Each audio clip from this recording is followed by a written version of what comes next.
Australia. Well, thank you. It's nice to have you here. It's good to be here. So much of the Game of Thrones universe is about that brutality of war, a world in conflict. But I was curious to discover that you, as a young man, were a conscientious objector to Vietnam. So what is it about the brutality of war then that fascinates you? War is a huge subject for any writer. As long as we keep having wars, I think writers will keep writing about wars. It would be nice to arrive at a day where we had no more war, and then maybe we would be less interested in writing about war. But I don't think that day is going to come in my lifetime. My feeling about writing about war in a fantasy context is that if you are going to write about it, you have to treat it honestly, and you have to show all sides of it. Those are brave men knocking at our door. Let's go kill them!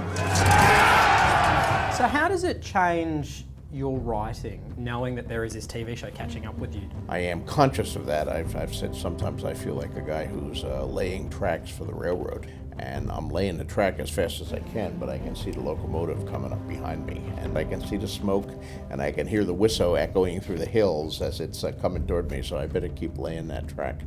But when I go into my office and I turn on my writing computer, all that vanishes. It's just me and the characters and the world of Westeros and the words. It's 1,000 leagues from here to the wall, and winter is coming.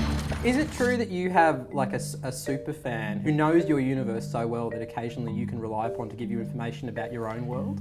Sure, two of them, Elio Garcia and Linda Antonsson in Sweden, and they do the Westeros website. How does that conversation go? You know, this character, Bill, did I ever say what color his eyes were? And they know, they Elio always know. Immediately go, yes, on page 13 of book 4, you said that his eyes were gray-green. That's insane. Oh, good, thank you. I'm very bad with eye color. I can't remember people's eye color. Sit down, Podrick. We're going to need details. Copious details. You haven't made it in the world of popular culture until somebody makes a porn parody of your work. And you have made it, because Game of Bones exists. They're calling it a game of bones. And that's the best they could come up with? I know, right? I mean, I could have come up with something better. But according to you, it's not dirty enough. Is that true? The producer of it was talking about it, and he said, well, we eliminated the incest because we don't do incest. It's just too shocking and disturbing. I am the MILF of dragons. So I just found it ironic that my books have something in them that's evidently too dirty for porn. Perhaps it's time for the King of the North to get what he deserves down south. I mean, a blowjob. Oh, cool. Oh. The fan reactions, particularly to the TV show, has been interesting in the sense that people reacting to the Red Wedding episode of the last series. Were you prepared for that to happen? I knew the Red Wedding reaction would happen because it had happened to me already. It happened 13 years ago when the book came out. The only thing I didn't anticipate was that people would film other people reacting to it. That's a sign of the new age or something like that. I mean, making your girlfriend cry on YouTube. Let's show the whole world how upset they were. Okay. No!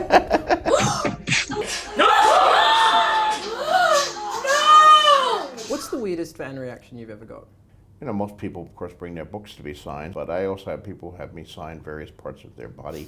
I suppose the strangest one was the guy who had me sign his arm and then told me that he was rushing off to his favorite tattoo parlor to get my signature permanently tattooed. So I hope he continues to like the books, or otherwise he's going to have the signature of someone that he doesn't like written on his arm. But fans do rock up to your house, don't they? They rock up with 6 packs of beers and just want to hang out. How did they know about the 6-pack of beer? Yes, Yahoo published a picture of my house, which I'm still annoyed about. And immediately people started showing up at my front door. Where are my dragons? Here in Australia, many people download the TV show Game of Thrones, and they do that partially because Foxtel makes them wait a day. What would you say to people to encourage them to wait? I don't know. I'm of a generation that waited for everything. I mean, I wanted to see a movie. I couldn't buy a DVD. I had to wait till it was on television. Now, the current generation, I don't think, wants to delay their gratification, not a day or not 6 months or not 6 minutes. And it's changing the whole world.